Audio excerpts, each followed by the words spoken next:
Hello दोस्तों, कैसे हैं आप सब। आशा करती हूँ सभी अच्छे और स्वस्थ होंगे। पायल ठाकुर के इस चैनल पे आप सभी का स्वागत है। सभी को जय माता दी, हर हर महादेव।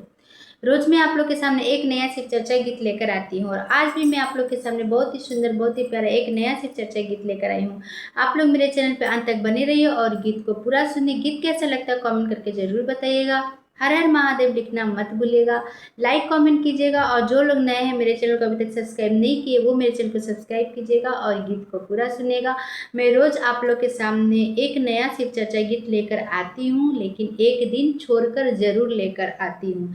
तो आप लोग कहीं जाइएगा नहीं और मेरे चैनल पे बने रहेगा और गीत को पूरा जरूर सुनिएगा। तो आइए मैं अपना ये गीत शुरू करती हूँ। शिव अरे भांगिया के, शिव अरे भांगिया के, अजबे सिंगार हो नगिनिया के माला पहिरे। भोला जी हमारे हो नगिनिया के माला पहिरे। शिव अरे भांगिया के, शिव अरे भांगिया के, अजबे सिंगार हो नगिनिया के माला पहिरे। भोला जी हमारे हो नगिनिया के माला पहिरे। भोला जी हमारे हो नगिनिया के माला पहिरे। तने पर भोले बाबा भसमी लगावेले। कमर में मिर्गा के छाला लपेटावेले।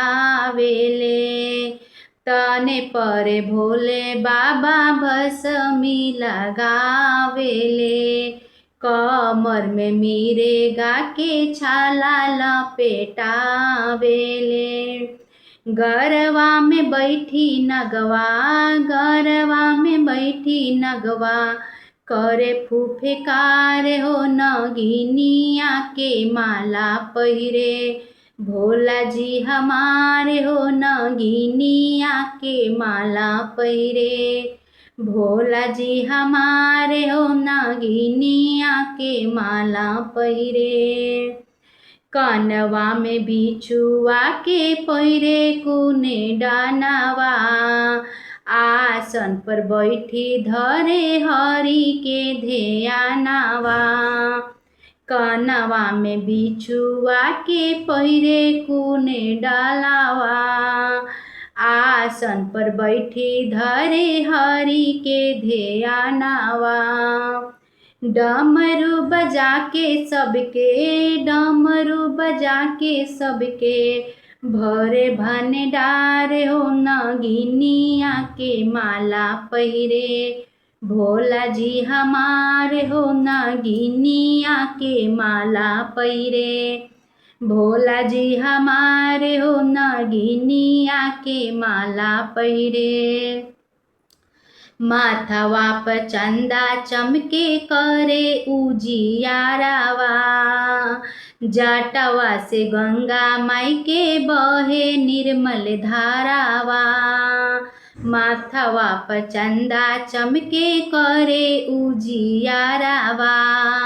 जटवा से गंगा माई के बहे निर्मल धारावा।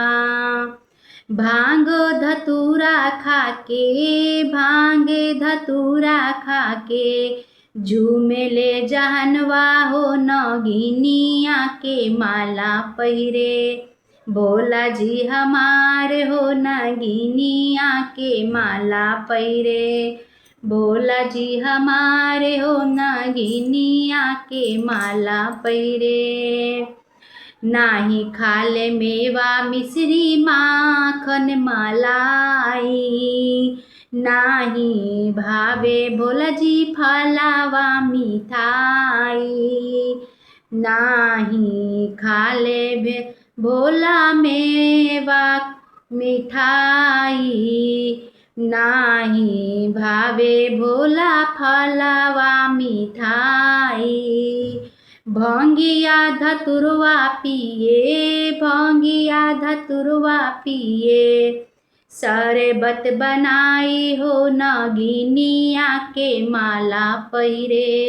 भोला जी हमारे हो नगिनिया के माला पहिरे।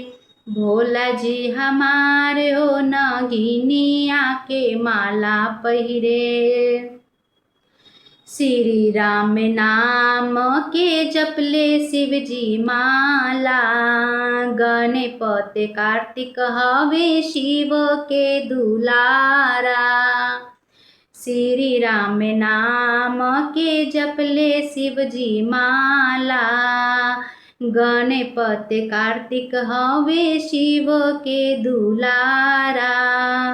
चढ़े बेल पतिया शिव पर, चढ़े बेल पतिया शिव पर, लिखी राम राम हो नगिनिया के माला पहिरे। भोला जी हमारे हो नगिनिया के माला पहिरे। शिव अरे भांगिया के, शिव अरे भांगिया के, अजबे सिंगार हो नगिनिया के माला पहिरे। भोला जी हमारे हो नगिनिया के माला पहिरे।